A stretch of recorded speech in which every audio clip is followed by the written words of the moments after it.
Welcome back to the channel. So thank you guys so much for joining us today. Once again, I'm going to be having a special guest on. We've had a couple in the past, and this is an opportunity for me to learn more about sword history that I may not know particularly much about. Today, I've invited Evan on, and he knows a lot about Roman swords, and not just any Roman swords, but swords of the Eastern Roman Empire. And that's an aspect of sword history that I don't particularly study very deeply, and he has helped me put together a project sword that I have hiding here behind me. So we'll talk about that towards the end of the video. But right now, why don't I pitch it over to Evan, and he can tell us a little bit more about what he spends his free time with.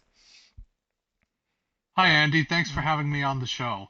My name's Evan Schultheis. I'm a specialist in Roman and Byzantine warfare, or Eastern Roman history, as Anthony Caldelas might have us rename it. Roman warfare is my primary area of study, but I also study arms and armor, and specifically Byzantine, Islamic, and broadly European and Steppe arms and armor. Alongside those main interests, I also study things like dress history, administration, logistics, and other relevant areas adjacent to the study of the Byzantine military. It's very interesting that you have a much more holistic approach to history. I usually describe myself as an armchair historian. And I Mhm. don't describe myself as a historian because while I do go to the primary sources, I very narrowly focus only on sword history, whereas you immerse yourself in all aspects of it, as you point out, just going into things like the logistics, the dress aspects of more than just the Mhm. kind of what I consider the glamorous arms and armor of the warfare. Mhm. Is there anything that kind of drew you into these kind of comprehensive, sometimes more dull aspects of the history of Rome? There's nothing in particular other than that's more so where I started out. I started as a reenactor in Mm. 2010. I was already active on places like Total War Center forums, where things like the History Channel and Rome Total War brought me in. And I've always had a view that it's not just one thing. That in order to truly understand any single aspect, you have to have a very good and in-depth understanding of all aspects. So as a result, in my study of arms and armor, and also military tactics, strategy, and other general military history themes, all of these sort of mundane aspects Hmm. ranging from combing through papyrus letters for informational logistics to saints' lives talking about soldiers living in the countryside of Anatolia to imperial documents on the organization and administration of the army. All of these are critical elements to understanding the army, what day-to-day life was, and how that's useful in reenactment. Mm. So things that would maybe escape a normal person's purview of what military studies is, I see as a fundamental element of it, and possibly more important than the typical study of battles or Yeah. arms and armor itself. Awesome. Is there a specific time point in particular that you focus on, or pretty much the entire period of Eastern Rome? So yeah, broadly speaking, I do focus on the whole time period, but within that very broad spectrum of study, because I'm very much someone who takes this sort of longue durée approach. Um, I also am very heavily focused on late antiquity, so let's call that from the reign of Diocletian to Hmm. the reign of Heraclius. Okay. So about 284 to 641 or 642. And then, of course, what we call the Middle Byzantine period, which is, let's say from Theophilus, which would be 843, the death of Theophilus, to the the sack of Constantinople in 1204 is usually where we end Middle Byzantium. Hmm. So Those are like the two major periods, and then there's this intervening period between them.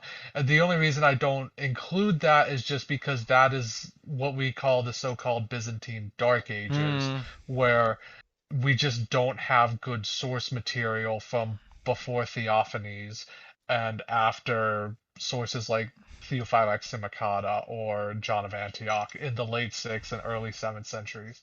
So you're a little spoiled in that your Dark Ages end slightly before most of the rest of Western Europe. You have uh, sources that start a little earlier, as it were. So Well, that's kind of fun. not so much because Western Hmm. Europe actually has a lot of great sources Hmm. from that period. The the Dark Ages are called the Dark Ages because it's was basically a lack of sources is why the term was coined. Hmm. And really now it's not. Western Europe, that period from Western European history is much better illuminated, both through study and also through finds where we've gone over old manuscripts and found other texts underneath them, or we have fragmentary documents, or we have archaeology that we can match to later texts to fill Mm. in the gaps, which So all of those are facets we use in Byzantine history as yeah, well. but in the case of your Byzantine Dark Ages, there is in this case still a dearth of material that you Yeah, have. Mm, there's I a gotcha. true lack of at least textual sources. Hmm. Archaeologically, it's not bad. Okay, good. But textual sources we have a serious lack of from that period, which causes problems if you want to study some critical elements of military Hmm. history, like the development of this so-called theme system Hmm. or other changes in the structure of administration and logistics. Yeah. Now, obviously, on this channel, we specialize in swords specifically, and you and I have talked offline many times about Byzantine swords in the past. So, given that you kind of look at the region over a very long stretch, at what point do you start to see the development of a uniquely Byzantine type of sword, perhaps distinct from just a traditional Roman sword? You're talking about going back all the way to the third century. What do Byzantine swords look like initially, and what do they kind of turn into? So, if we look, let's look very quickly broadly Hmm. at the periods we're defining. I've already mentioned late antiquity, Hmm. which we call from Diocletian to Heraclius. Um, Early Byzantine history is going to vary depending on who you talk to and where they want to start it and what field they're in. A lot of people start Byzantine history as a separate thing from Roman history, Hmm. as with Constantine really, or sometimes with Theodosius, or sometimes with Justinian even. Um, a lot of scholars today want to take a look, want a more whole view of Roman history. So, in terms of what I'm going to define, so we're going to call early Byzantine here from, let's say, after the reign of Heraclius, which would be Constantine the Fourth, I believe. Off the top of my head, I think Constantine the Fourth. Um, and then from there up to, let's say, Theophilus, and that's really where we're a very short period is Hmm. going to be this early Byzantine sort of Byzantine Dark Ages. But for sword development, it's actually kind of relevant, and Hmm. I'll talk about why in a little bit. Um, then, of course, we have Middle Byzantium, which doesn't really coincide nicely about where the division of what Byzantine swords are and when they exist Hmm. and why they're different. It doesn't have this nice sort of division that matches up with what we find archaeologically there. Because right in the middle, you really start to see European swords, West Hmm. European swords, of the Oakshott Type 10s, Type 11s, etc., all take off. So from the end of the death of Theophilus and into the reign of Basil the First, all the way up to the sack of Constantinople, that's our usual Middle Byzantine. Then Late Byzantine is the Lescarids and the Palaiologoi, and that's from 1204, 1205, whatever you want to say, Hmm. to 1453 usually is where we end that. There's later dates, but we'll use 1453 for our intents and purposes. And now, why this is relevant to swords, fundamentally, is that we need to understand where a Roman sword ends and Mm-hmm. where a Byzantine sword begins, but also that gets into the question of, is there a difference? And when we look at this transitional period, late antiquity, I would argue that in terms of what we are calling a Byzantine sword, never really has a beginning Mm-hmm. because, at least in terms of what's being used in late antiquity and early Byzantium, so the reigns of, people like Justinian, Heraclius, a lot of the major famous warrior general emperors.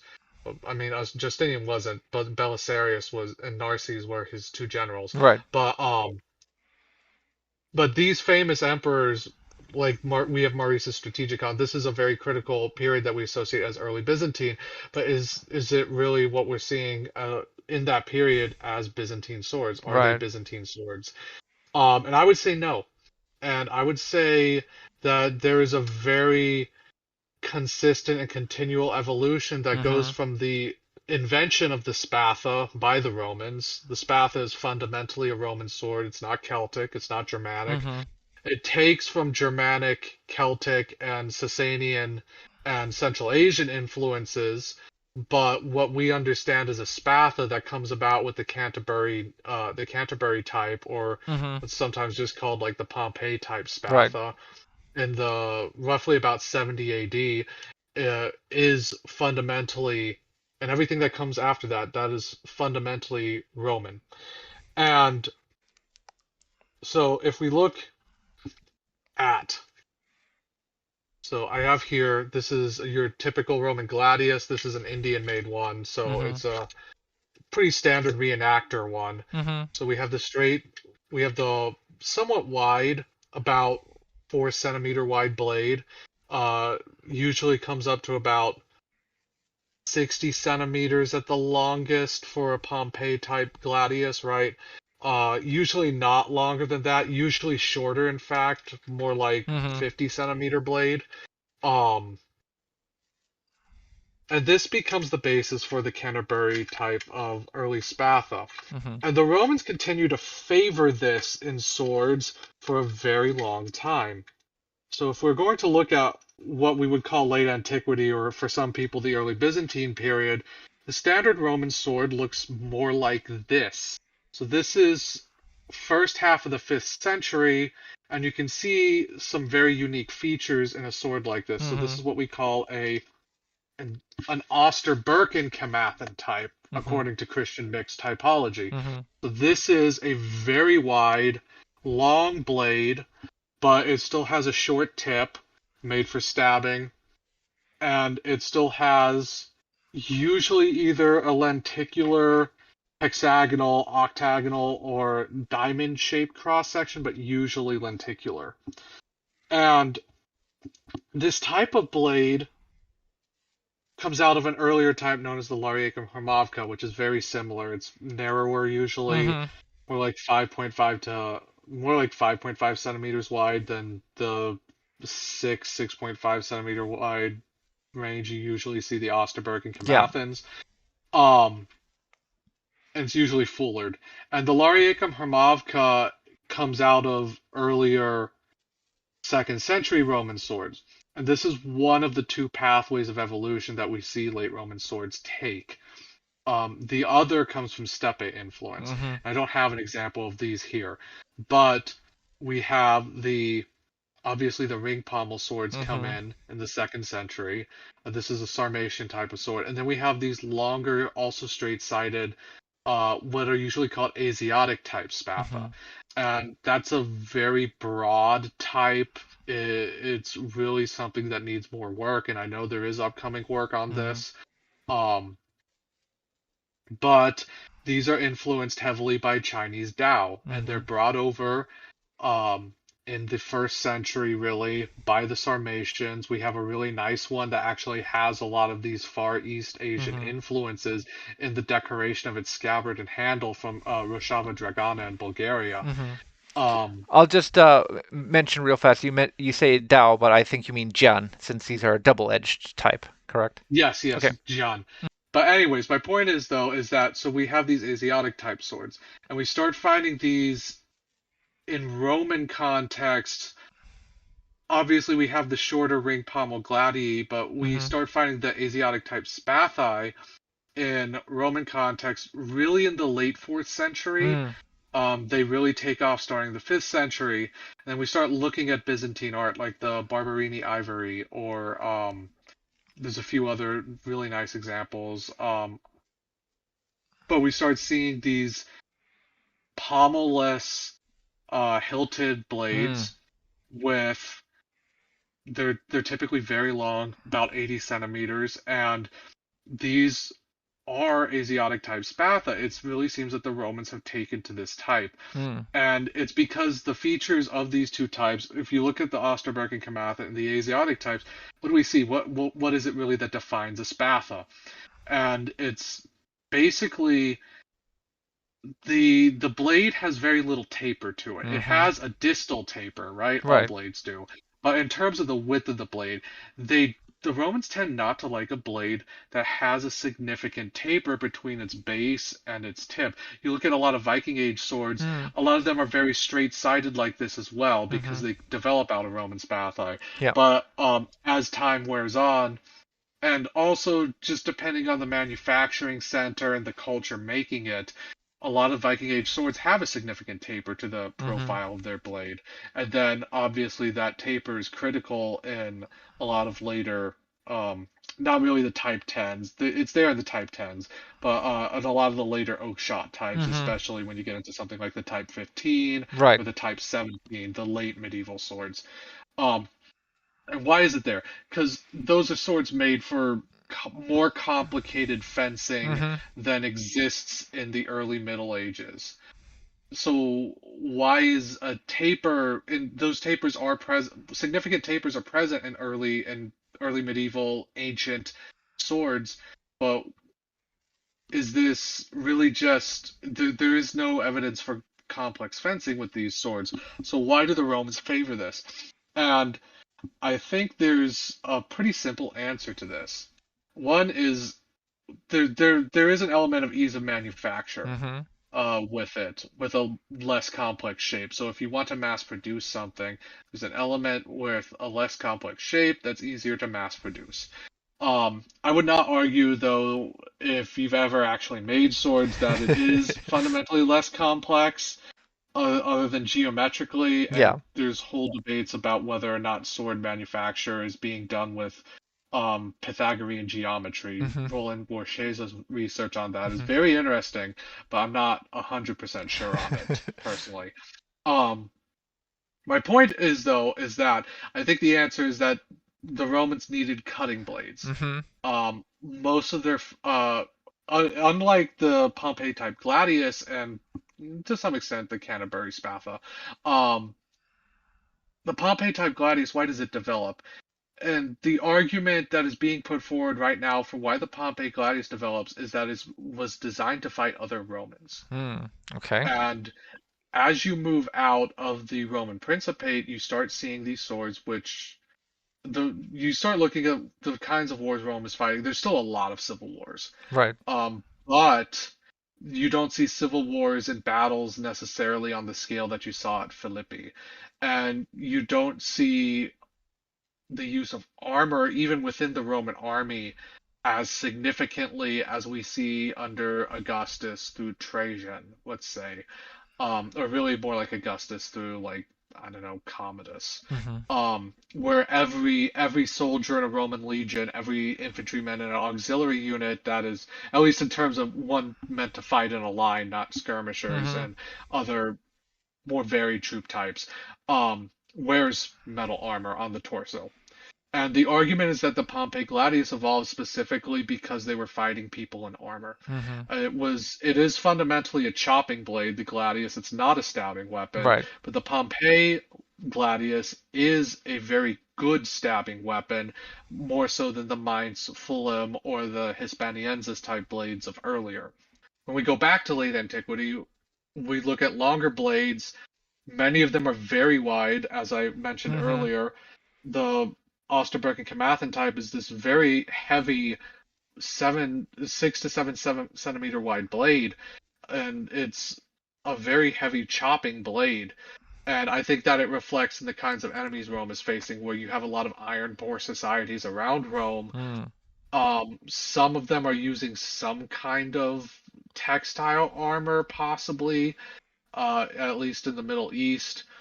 But in North Europe, most people wear just a tunic. Unless you are wealthy, there's no iron armor. So I think that the advantage of a chopping blade is mostly designed for the kinds of, or sorry, I think that the late Roman Spatha is mostly designed for the kinds of enemies Rome is facing. And when we start getting into early Byzantine blades, again, I've mentioned the Asiatic type Spatha Mm-hmm. already. Why do we see this take off? And it's a very good sword from horseback. Mm. That's We know this from the context they're found in and the context we see them used in, at least in art. Uh, I mean, they're used as infantry blades, but in terms of the Central Asian Mm-hmm. context with these long, narrower but long cavalry blades, they're very good cavalry weapons. They have reach, they have speed, they're very good for use from horseback. Um, and then when we start looking at, if we get into what I'm calling the early Byzantine period, right around the end of that, really in the middle of it, but especially towards the end, suddenly swords change significantly. Mm. And it's not necessarily in blade design, because fundamentally you still have straight-sided blades with heavily rounded tips, Mm-hmm. so much as it is in the hilts change, The the furniture. furniture Mm-hmm. changes, and then also you have a lot more variability in length Mm-hmm. that appears mostly in the Middle Byzantine period. So when do Byzantine swords begin? And I think the answer is that I think there's a hard stop between late Roman, a Byzantine kind of sword. Well, let's call it the late Roman. Sorry. I think there's a hard stop between late Roman swords, and then when you get into the 8th century, Mm-hmm. suddenly these largely fall out of use, and you suddenly see these new Islamic influence Mm-hmm. styles. And for a brief moment, I don't think there is a Byzantine sword. Hmm. And if we go, if we move into this, if we move into this era, um, what do we see? So around 750, we start seeing these swords with integrated rain guards. Yeah. Um, so they have metal rain guards attached to the hilt. The earliest one that I have found, actually, there is an earlier one. There's one from the 3rd century CE that is Sarmatian or Iranian. Oh, Let I'll me be get very the interested to see that one. Yeah. Yeah, there's one from that period that is the earliest integrated rain guard hilt that we have, and it's the hilt shape is this almost crusader looking hilt Hmm. where the quillons flare out at the ends.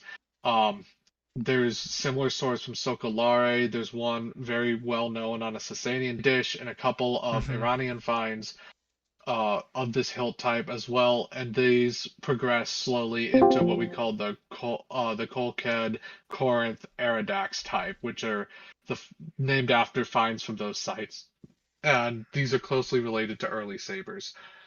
Um, their hilt design, they have these large bronze hilts, or sorry, these large bronze guards, and the guards cover the mouth of the Mm-hmm. scabbard, and then suddenly you start seeing these swords that take up the same feature.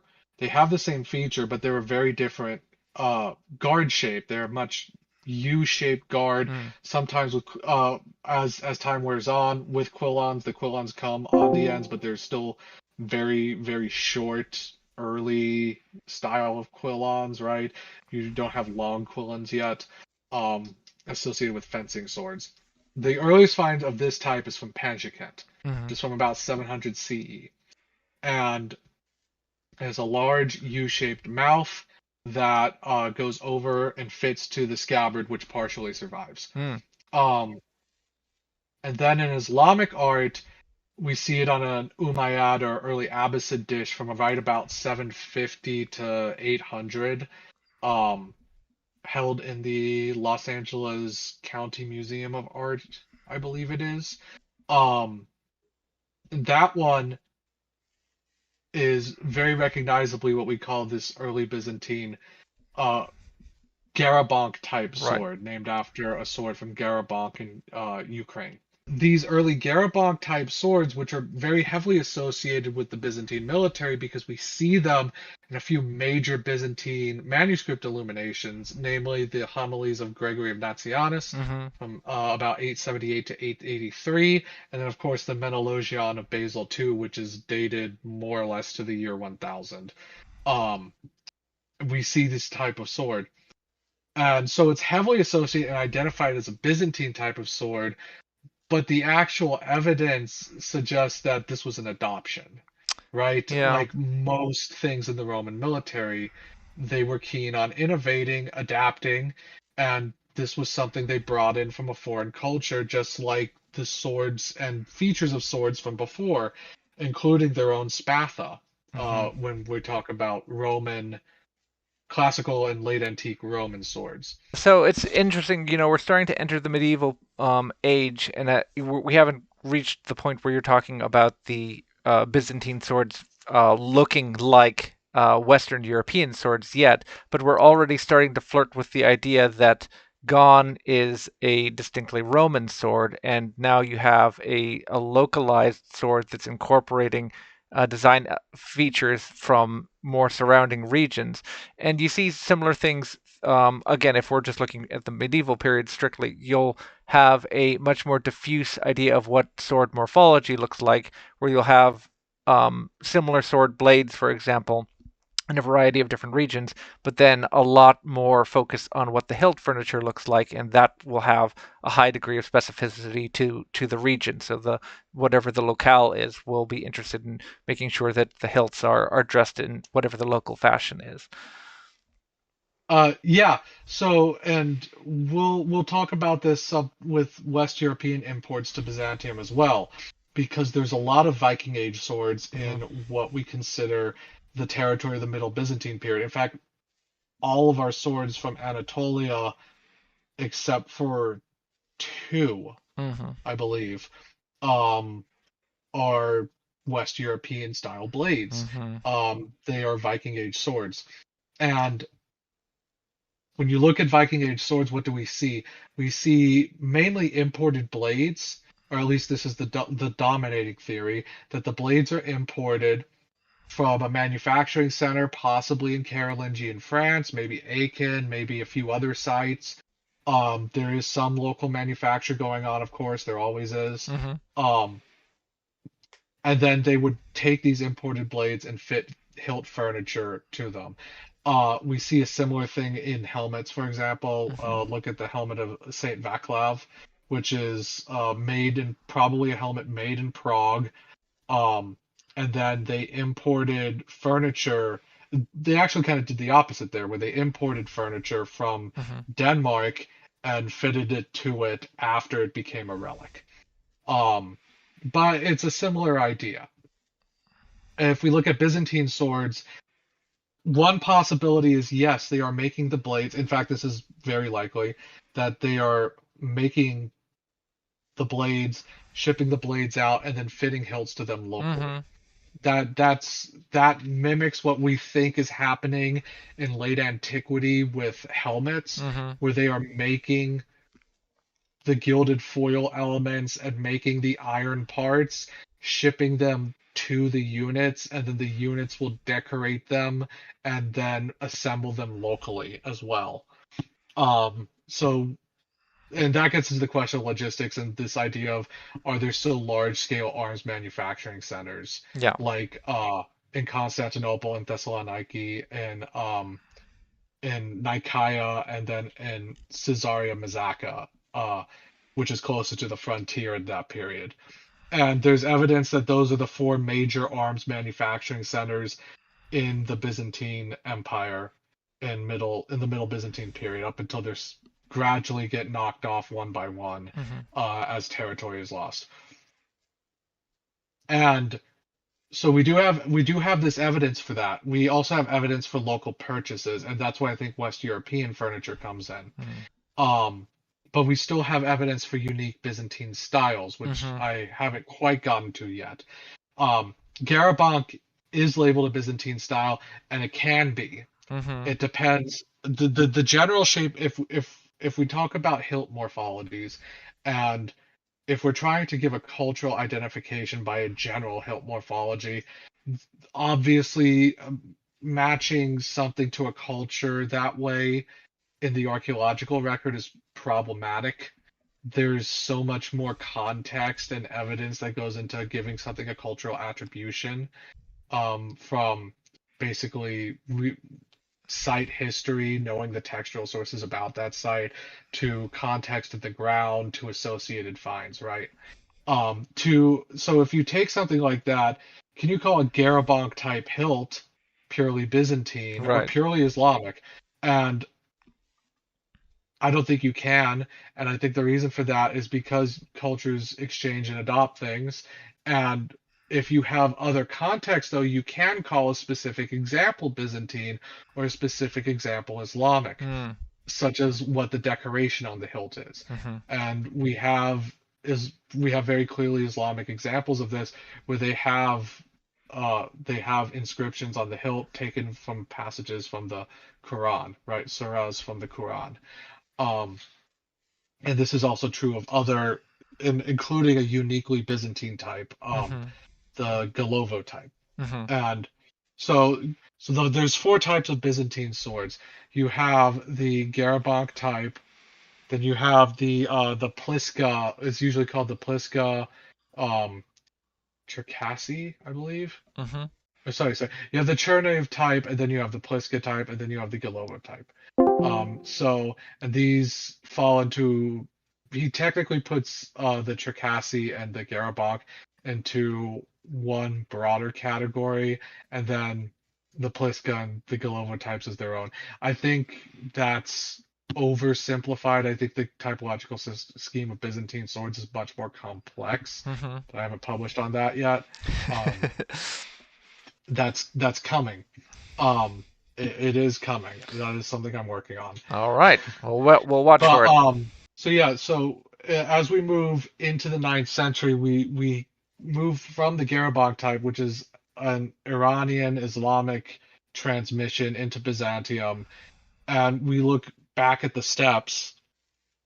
We have two major forms coming in, and one of these is through what the Byzantines called the Paramerion, which is a proto saber, Mm-hmm. and this is critical in the development of the Spathion, the Middle Byzantine Spatha, and then it's also critical in its own development into the saber. And we see both in widespread use alongside each other.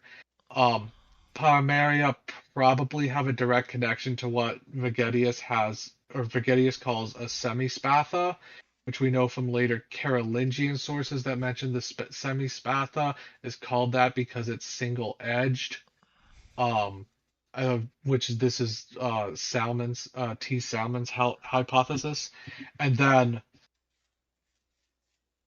that is introduced as what is known as the narrow Langsiax under the Huns. The Okay. earliest ones appear in Europe in about 420, and they grow longer. They go from about 30 centimeters to they're about 40 centimeters by 40 to 50 centimeters by 430 to 440, and then about 50 to 60 centimeters through the 440s and 450s, and then up to 70. They're at sword length, Mm-hmm. in the 460s onwards. So if you've ever seen the sword from, or the, sorry, if you've ever seen the sea axe from Blukina Mm-hmm. or Poan, Pointlé-Vallée.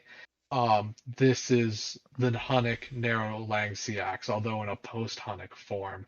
These nice gold-hilted Langsia axes. And these continue to be in use. They evolve and change shape. They change their hilt furniture. Um, but they remain in use under the post-Hunnic peoples, the Bulgars, the other other early Turkic groups on the steppes, through the Avars, and then they start right around 680 through 700. Some of them start taking a very slight curve. Right. And early ones could have just been because of errors.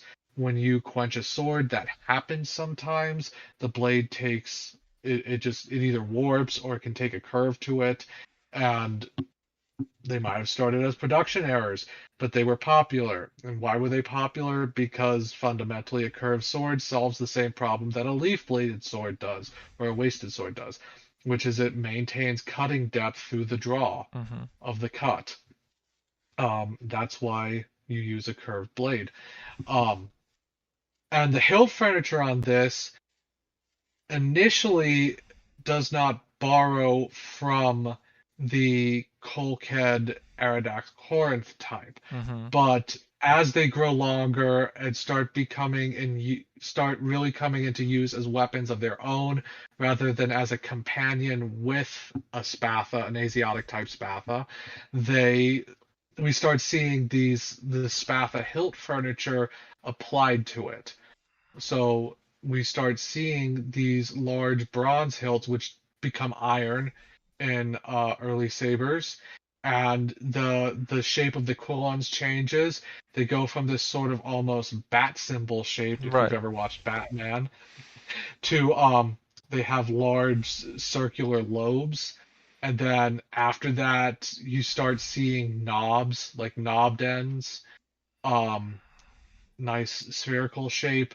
And then that becomes eventually you get there's a lot of nice swords from this period from sites like Faseka, Shestovica, etc. Mainly in Bulgaria, Hungary, Romania, parts of Ukraine and Russia. Um, and then you get the Hatalik Tosevlivo type, which is found in Hungary, then Mm-hmm. along the Danube. This is an 11th century form, and it comes directly out of that. These are very highly decorated sabers, Mm-hmm. and they are just very distinctly curved. Mm-hmm. And it's around the 11th century that we start seeing the sabers really become distinctly curved. In a Byzantine context, we have one possible, maybe two possible distinctly Byzantine examples, and they tie directly in to the Galovo type. So this here is mine. This is made by Leonardo Daneluz, And to and everyone this is still viewing your camera, well, I'll just point out that the webcams we're using cause a bit of lensing, so his blade will look either artificially curved or artificially straight, depending on how you're compensating for the picture. But I'll let you describe the sword and how curved or straight it happens to be. the sword itself actually is, if you look at the back of the sword, there's a very slight curve to it. Like the kind of curve you get from an error in production. And this was the norm for what we call the Paramerion. Today we usually label such very straight looking sabers a palash. Mm-hmm. Um, if you look at the front of the blade, or the primary cutting edge, this sword cuts onto both edges because about the first fourth of the back edge it is sharp, which is what we find on the historical examples. They're usually made this way. Um, if you look at its primary cutting edge, where it is sharp from just above the mouth guard Mm. all the way to the tip, uh, it has a more severe curve, and it does taper nicely. Now, if you look at the hilt furniture, you'll notice that this is what we call in the world of Byzantine swords the Galovo type. Um, this is partially hypothetical. Mm-hmm. It's partially based off of really bad imagery of two fines. because we just don't have the excavation reports just don't record them in detail. We don't have good photos, and fundamentally we don't have a lot from within identifiably the Byzantine sphere. And this gets into the problem of like what is a Paramerion? What can we call it? Yeah. Um, are the Bulgarian sabers that we constantly find Parameria? And I don't have a good answer for that. It's been debated significantly over, say, the past 20 years, let's say. Um, but personally, I think that part of what defines the Byzantine sword is its hilt furniture, Hmm. especially when we talk about the Galovo type, because this is a uniquely Byzantine style. We've only ever see this in a Byzantine context until the very end of the 11th century, Hmm. where we have a couple of Islamic examples, and we know they're Islamic because they have surahs from the Quran on them. Um, it's inscribed on them, uh, and they are very highly decorated. The Byzantine examples aren't. They are usually just copper alloy. Hmm. We know gilded and silvered ones existed from manuscript contexts. I don't believe any finds have any traces of gilding, but most of those finds require in-person assessments. Right. There's a lot that you can't tell from photos, um, and a lot that you can find out through actual chemical analysis, like X-ray fluorescence, Yes. from XRF, EIS, or XPS. Sure. Um, and these fundamentally you do need to test. You do need to do destructive testing. There's a lot of evidence now that's been presented at the recent ROMEC conference, that you have huge issues and artifacts with determining their metallurgy from Hmm. surface detection, because atoms and molecules migrate over time as it oxidizes or otherwise is affected in the ground. Um, but my point is here is that these are a very explicitly Roman type, and it's one of the few very explicitly Roman types that gets exported out and influences other cultures. We have evidence for their use in Provence. Hmm. Um, the the Saint Sever Beatus depicts these swords, Hmm.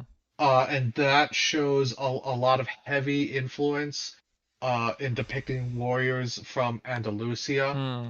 so what we know today as Islamic Spain. Um, and there's evidence for their use, as I already mentioned, in Islam. So Hmm. we know that there's a greater Mediterranean sphere for these things' use. And I think that that is the pattern that happens with all Byzantine swords. That we see, for example, there's other sword finds from Andalusia Right. that match finds that we have from Georgia, where there's a distinct Georgian type. This it also gets called Byzantine sometimes Right. in academic works, but it's I believe it's distinctly a Caucasus style. Hmm. But we find the same type of hilt furniture and scabbard furniture and swords in Andalusia.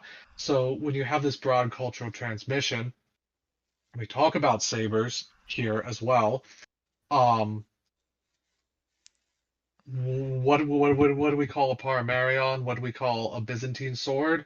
I think part of it is heavily defined by its decoration, but also part of it is heavily defined by all the other contexts surrounding it. Right. You Um, know, if you don't, And just to jump in right there, since you're mentioning how difficult it is to define, I'll bring up. I think that you've mentioned in past discussion with me that some of it is the fluidity of the term in its use over the various authors over the centuries. I know that trying to study things like the term falchion throughout its use, the term will change over the centuries that it's used to define completely different types of swords. And if you're trying to study Parameria just through the textual sources, one author in one century will refer to a completely different sword, perhaps in a completely different century. yeah, so this definitely is an issue. The military manuals tend to use it in a context that matches what we find with the Middle Byzantine swords leading up to about 1,000, where these are specifically the single-edged, mostly straight cutting blades. When we look after 1,000, the Mhm. term actually mostly disappears. Mm. We don't see it anymore almost at all. You see a lot of classicizing terminology like machiara, knife, in Greek. Um, you do see references, of course, to swords either as spathia Mm. or as xiphoi, the Mhm. Xiphos, referencing the classical Greek sword, and authors who are writing the Atticizing tradition, of course. Um, the term Paramerion largely disappears, Mm. and there is a theory that the reason for that is because the sword started becoming curved, like Hmm. significantly so. Not in an error, not in a way like mine or yours is, where it's more reflective of the kind of curve you could find in, like I said, a production error. Um, and it's possible that Paramerion doesn't refer to what we would later call a saber, which Mhm. we today still label Paramerion when we talk about Byzantine swords. There's still some debate about that. Part of it also might just be the lack of military text specifically. We don't have but one. Technically, we have others, but they're mostly just poetic texts. But we only have one really.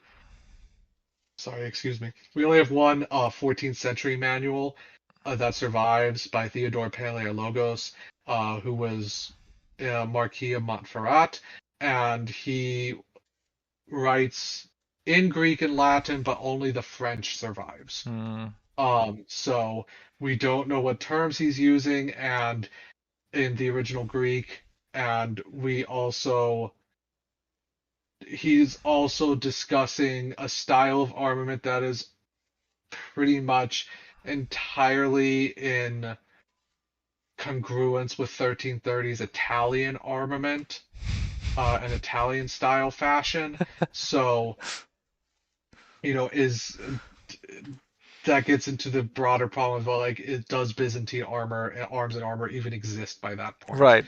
Um, um, But if we go back, so yes, you are right that there are problems with the etymology of the term, right? That the philology of the term, that we're not 100% sure that it means this specific thing, that there is some variety in the context in which it's used, which makes the Paramerion hard to pin down. Mhm. Also because it's just hard to pin it down in archaeology. Fundamentally, we have really two uniquely Byzantine swords. One is from Mm. Corinth. It's a Garabonc type sword. It was found in Corinth, found explicitly in a Byzantine context. There is no question about it that it is a Byzantine sword, which confirms the what has been said for about 2 decades now, that the Garabonc type is in heavy Byzantine use, which we know Mhm. from illuminated manuscripts, and that it's being produced by the Byzantines. Um, the other is Cerce Limani, the very famous shipwreck off the coast of Anatolia, and there is a very gorgeous. Again, it's got a mouth guard on it. It's a very gorgeous sword. Mhm. It is called Byzantine. Again, this is one where I don't think we have the sample size or the details really to explicitly call it that, because we do have another that is very similar, and it's similar to the earlier Garabonc type. It could be considered a relative of it, or even the sword from Cherkasy, for example, is also very similar. Um, so it could be considered a relative of this type, but one of the later examples is a late 13th to 14th century Mamluk example housed in the Mm. Istanbul Military Museum, which has effectively it's less um not decorated. It's less extravagant. The hilt is the way the bronze work and everything is done, the casting is done, but it's much simpler. But it's effectively the same type of hilt. Um, so is this uniquely a Byzantine, or is this a broader Mediterranean thing we're looking at? Um, And I think with the Paramerion, I think that this idea that there is a Mediterranean aspect to it is critical in identifying it. So when we look at the Bulgarian, we look at the Ukrainian, we look at the Romanian and Hungarian finds. Mm-hmm. Should we call those Parameria? And I would say no, Mm-hmm. but I would say that the term can gloss them because of the way soldiers acquired their Right. equipment. So if we look at West European swords that are used in Byzantium, we find nearly the same pattern we find everywhere else. We see the importing of blades or finished swords, probably finished swords, finished, not finish, finished swords, um, probably sold by private arms dealers. And the reason these are almost always in the literature called Varangian, like Mm-hmm. evidence of the Varangian guards, evidence of Rus or Varangian activity in the Balkans. And that's a bad interpretation because if you understand how the Byzantine army works, which is a very multi-ethnic force, they are professional soldiers. They serve full time for the Romans, being paid by the Romans, soldiering full time at the expense of the Romans. Um, but anyone can be one. Anyone can be a Roman Mm-hmm. soldier. You don't have to be a Roman to be a professional Roman soldier serving in a regular regiment. Um, and so, how many of these swords are either brought by people who were serving in the Roman army, or because the evidence suggests that the Romans had gone back from issuing all their equipment to soldiers, like in late antiquity, to a more principate-like model Mm. where they had a mix of government and then government-sponsored or government-approved private manufacturers that soldiers were given money to purchase from, usually at a heavily subsidized rate. It seems that they were able to purchase armor at about like 1/5 to 1/6 the cost of what someone in West Europe would be. But we don't have a ton of financial documents on armor from Byzantium, so it's really hard to say for sure. But it seems like that's what's happening. So why would a soldier be unable to purchase a West European sword from an arms dealer? Or if they were either Rus or Scandinavian or Mm-hmm. Frankish coming and just serving in the Byzantine army, either in the Hetaira or the later Varangian Guard, or as just a regular soldier, why would they be excluded from bringing their sword if it was in Right. good condition and was serviceable? Um, and the same applies to sabers. So I think that it's entirely possible to use things like these Bulgarian and Ukrainian style sabers. These are broadly glossed as Magyar or Mm-hmm. Ossetian, that is Alan, Mm-hmm. Khazar, um, or then Hungarian. You get the Hungarian sabers, and then Turkish, of course. And we Mm-hmm. have a few late Byzantine sabers. We actually have a few late Byzantine sabers, which is really nice. Um, but why would a soldier be unable to simply purchase this from across the border at a market on the Byzantine side of the border from some private arms manufacturer or however, and use that if it worked and if it was acceptable? So they are Byzantine swords, but they aren't Byzantine swords. And this is where context and the complexity of arms and armor and what culture why it's so difficult to ascribe something to a culture, why it's so difficult because this homogenous, arguably proto-fascista view of Yeah. what medieval and ancient militaries looked like, with these really nice standardized sets of equipment, which oftentimes it is very uniform. Mm-hmm. Oftentimes their appearance is very uniform, at least at a glance. But oftentimes it's so much more complex and varied, and reflects that the Mediterranean is a network and not a set of these isolated cultural spheres that they are overlapping cultural spheres. Right, and the Byzantine position in particular, I think, is the perfect example of exactly how varied that could be, and it being the nexus of Europe, North Africa, the Middle East, and even Asia by way of the steppe is just like the perfect intersection for all of these varying cultures, and it's really interesting to Mhm. see how that is reflected even just narrowly as we're looking at the kind of sword aspect of that for them all to come together. All right, so how does the Byzantine sword kind of come to an end? So if we look at about 1,000, like right about the year 1000, the reign of Basil II, right, the so-called Bulgar Slayer. Um, if we look at the Byzantine military at this time, it really has a very distinct style. Your average Roman soldier is a pikeman. He's armed with a 14 to 16-foot pike, and for his sidearm, he has usually a fairly uniquely Mediterranean style of sword. Either Mm, the Galovo type or the Garabonc type are hmm still dominant at this period. It seems maybe the Garabonc type gets replaced by the Serce Limani style of swords within the next 40 years. And the Galovo type maybe lasts another 100 years, maybe another mm, 120 years. Um, and then Byzantine swords kind of disappear completely, at least hmm, the hilt furniture, but not just the hilt furniture, because the blade, the style of blade that we associate with Byzantine swords, which is still this late Roman influence style, hmm typically about 70 centimeters, 70, 75 centimeters, lenticular, wide, broad, very rounded tip. Same thing we find in Islamic swords, same thing we find in Georgian swords. Um, Byzantine swords don't have that anymore. hmm, They're all oakshot type 10As. hmm. Um, and then, of course, when you get to later periods, we see other oak shots. Yeah, We have one that might be from Byzantium or Turkish Anatolia that appears to be a Type 13. In art, we see Type 14s, Type 16s, Type 17s, 15s, 18s, etc.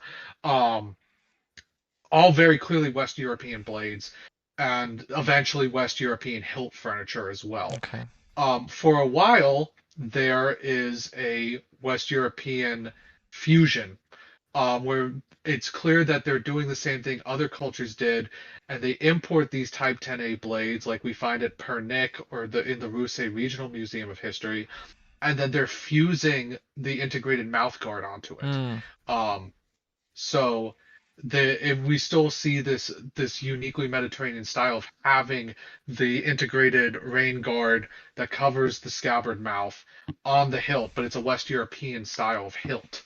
Usually the Brazil nut yeah, pommel, long straight quillons, right? Um, and then that disappears as well. That disappears in the 1220s, let's say, roughly about that period.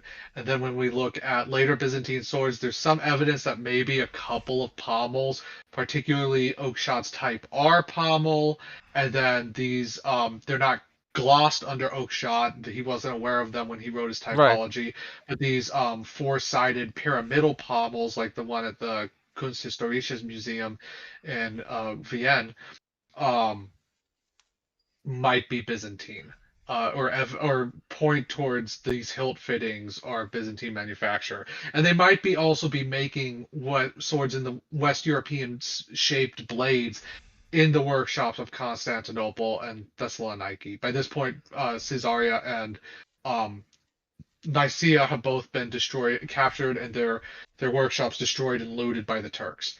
Um, and is that why the Byzantine sword dies? Hmm, Because if we look at the pattern it's of these possible. major manufacturing centers and when they disappear, you have Nicaea in 1080. You have Caesarea Mazaka was earlier. I believe that's sacked off the top of my head in 1074, maybe 1076.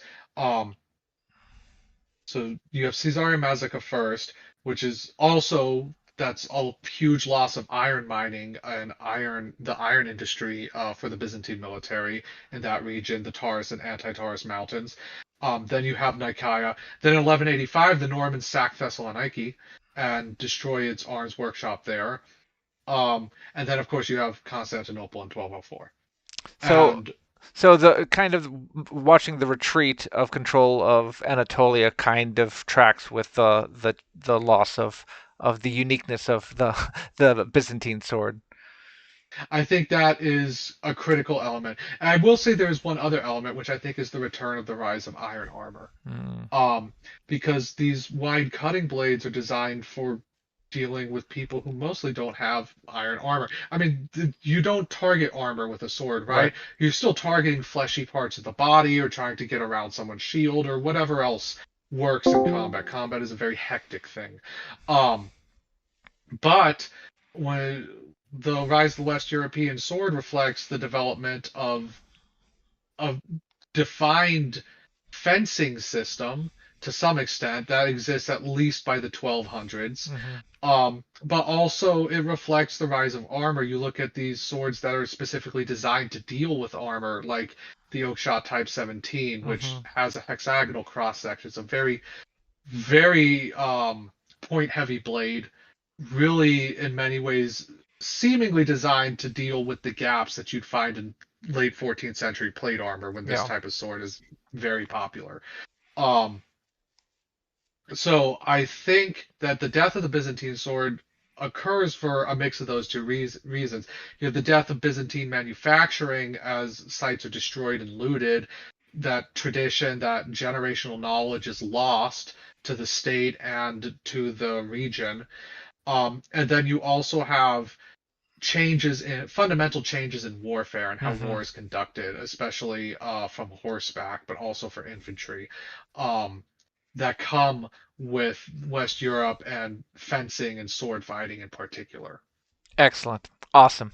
Well, I just want to give a big thanks to Evan for being able to make time with us here for this discussion. This has been incredibly illuminating to me because this aspect of history and specifically sword history has been largely unknown. I could tell you in general if I was presented with one what if it were a Byzantine sword or not, although admittedly, sometimes I would be caught up whether it was a Islamic sword or a Byzantine sword for reasons that you you have discussed with us here today. There's a lot of overlap there at this end of the Mediterranean. So thank you so much for joining us today, Evan.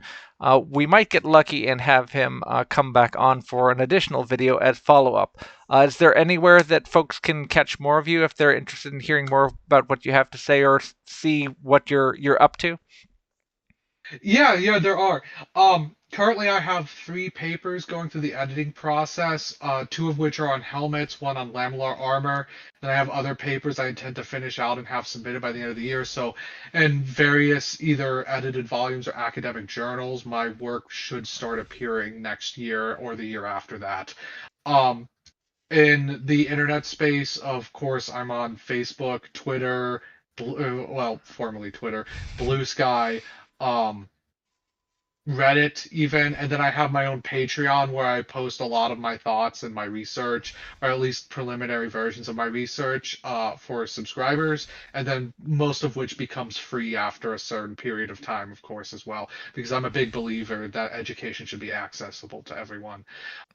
Which my Patreon is called Romaios, which is also the name of my Byzantine reenactment group here in the United States.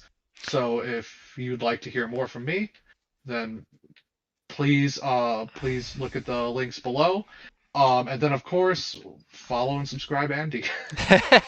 Yeah, we'll make sure we have all of your links included in the description below. So again, Evan, thank you so much for joining us today. We'll Thank take you care. very much. Take care, guys, and we'll see you with more sword content next time.